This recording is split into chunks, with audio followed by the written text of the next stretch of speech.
দেশের যে কোনো দুর্যোগে বিএনসিসি মানুষের পাশে দাঁড়ায় বলে মন্তব্য করেছেন Bangladesh national cadet corps DG brigadier general Mohammad Mizanur Rahman. বৃহস্পতিবার বন্যা দুর্গত নোয়াখালী ফেনীর বিভিন্ন অঞ্চল পরিদর্শন শেষে তিনি এ মন্তব্য করেন। অতিবৃষ্টি ও পাহাড়ি ঢলে দেশের বিভিন্ন স্থানে দেখা দিয়েছে ভয়াবহ বন্যা। দুর্ভোগে পড়েছে লাখো মানুষ। ঘরবাড়ি হারিয়ে প্রাণ হাতে নিয়ে নিরাপদ আশ্রয়ে চলে গেছেন অসংখ্য পানিবন্দী মানুষ।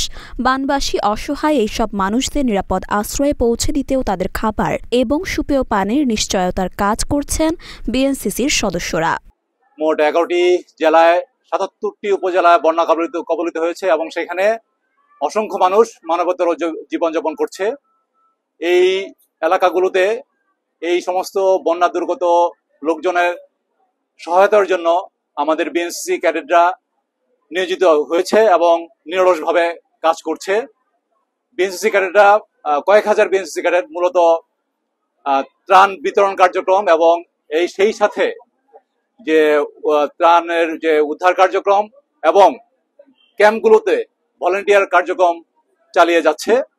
দেশের যে কোনো ক্রান্তি লগ্নে বা বিপর্যয়ের মুহূর্তে অথবা যে কোনো দুর্যোগ মুহূর্তে এই বিএনসিসি সংগঠন জাতির অন্যান্য পেশাদার বাহিনীর সাথে বা সশস্ত্র বাহিনীর সাথে পাশাপাশি জাতীয় নিরাপত্তা এবং শৃঙ্খলা এবং দেশ সেবায় তাদের ভূমিকা রেখে যাচ্ছে এবং ভবিষ্যতেও দেশের জন্য, দেশের কল্যাণের জন্য, দেশের জনগণের জন্য বিএনসিসি কাজ করে যাবে।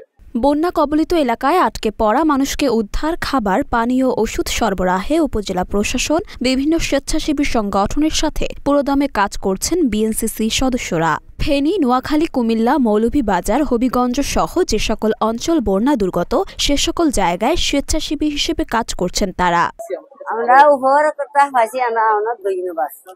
এ সময় ময়নামতি রেজিমেন্টের regiment commander lieutenant colonel Rashidul Hasan, ঊর্ধ্বতন কর্মকর্তা ও বিএনসিসির ক্যাডেটরা উপস্থিত ছিলেন।